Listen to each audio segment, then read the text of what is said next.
libulu moko etimwami pembeni ya pont kauka na mai ya kalamu ndeko soko zali na kwiti na butu kebawa. Awa tozali na Avenue Victoire pont oyo bozali komona yango nde kaboli matonge na kauka. Me na ngambo ya matonge pembeni école de navigation érosion moko ya monene ekomi kosalema place wana. Me modèle érosion ekomi kokendele population bakomi kobanga soki mbula mukie beti ezokontinue kolia kala mingi te ekokota tina kati ya makadam. Population bakomi kobelela ntango bamoni micro lingala facile.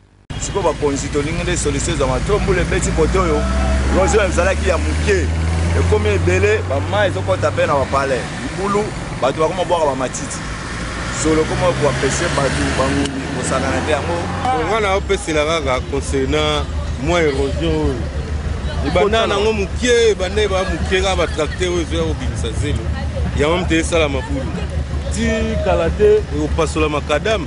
Mais pour la biso to ba peuple na to sena l'état congolais attrouver biso solution pour na mboka na biso to kana to kwes bongolo sende so ebukani wabituka elegawa wapi ya solo mabulu oyo ebanda kaka boye soki bambula elandani 3 4 5 okoka kuna nzela ebukani ere yango oyo bakonzi bazwa ba disposition mpona koluka babongisa mpona intérêt général ya sala.